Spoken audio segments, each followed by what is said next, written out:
Assalamu alaikum students, I hope you all are fine. I am Arish Farooq and you people are watching Science Spirit channel. जी तो जो first semester के students हैं उनकी तरफ से question आ रहा था कि 4/4 जीपीए किस तरह से आता है और क्या रिक्वायरमेंट्स हैं, क्या अटेंडेंस भी इसके लिए मैटर करती है, अटेंडेंस भी 100% होना ज़रूरी है। और ग्रेड्स वगैरह के हवाले से भी स्टूडेंट्स कंफ्यूज थे कि जो लैब का ग्रेड होता है वो भी मैटर करता है। सो अपनी इस वीडियो में मैं ये सारे पॉइंट्स ही क्लियर करूँगी।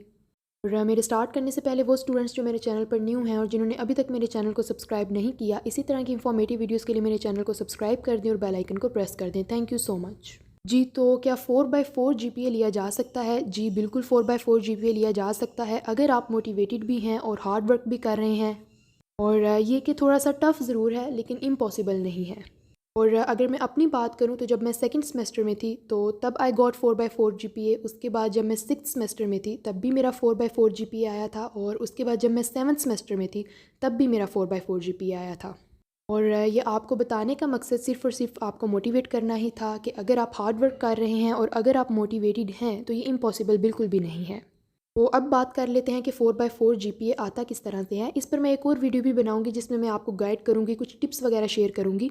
लेकिन इस वीडियो में सिर्फ आपको मैं बेसिक्स ही बताऊंगी कि 4/4 जीपीए आता किस तरह से है। सबसे पहले तो अगर ग्रेड्स की बात करें तो आप जितने भी कोर्सेज पढ़ रहे हैं, 2 क्रेडिट आवर्स के पढ़ रहे हैं, 1 क्रेडिट आवर के पढ़ रहे हैं, 3 क्रेडिट आवर्स के पढ़ रहे हैं, थेरीज आप पढ़ रहे हैं या लैब्स पढ़ रहे हैं, जितने भी आपके पर सेमेस्टर में कोर्सेज़ हैं, उन सब कोर्सेज़ में, उन सब सब्जेक्ट्स में आपका जो ग्रेड है वो A+ होना चाहिए। A+ ग्रेड कब आता है इस पर भी मैंने आप लोगों को गाइड किया हुआ है कि अगर आपके मार्क्स 84.5 से अबव आते हैं या 84.5 भी आते हैं तो आपका उस सब्जेक्ट में A+ ग्रेड बन जाता है।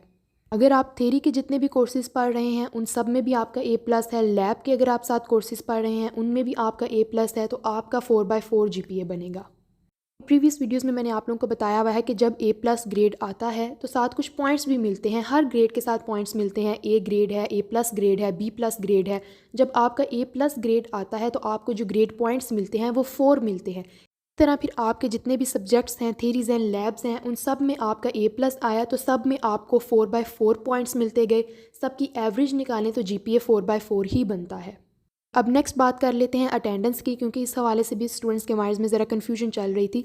तो यहाँ पर मैं एक पॉइंट क्लियर कर दूँ कि अटेंडेंस आपके जितने परसेंट भी है, 80% है, 90% है, आपके जीपीए पर इसका कोई भी इफ़ेक्ट नहीं पड़ता, ना आपकी ओवरऑल परसेंटेज पर इसका कोई इफ़ेक्ट पड़ता है।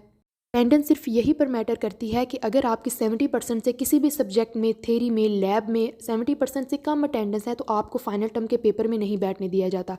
बस अटेंडेंस यहाँ तक ही मैटर करती है। बाकी ज़रूरी नहीं कि 4/4 जीपीए के लिए आपकी 100% ही अटेंडेंस हो, या अटेंडेंस आपके जीपीए को इफेक्ट कर रही है, या आपकी ग्रेड्स को इफेक्ट कर रही है, या आपकी परसेंटेज को इफेक्ट कर रही है, ऐसा बिल्कुल नहीं।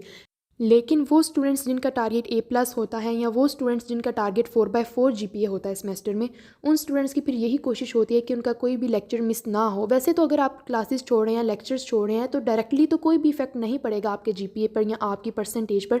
लेकिन अगर आप क्लासेस छोड़ रहे हैं तो ऑब्वियसली उस क्लास में जो लेक्चर हुआ है आपका वो भी मिस हो रहा है। अगर आपका एक भी लेक्चर मिस हो जाए तो फाइनल टर्म में जाके आपको प्रॉब्लम होती है। सो जिनका टारगेट A+ होता है या 4/4 जीपीए होता है वो फिर इन चीज़ों को ऑब्वियसली अवॉइड करते हैं।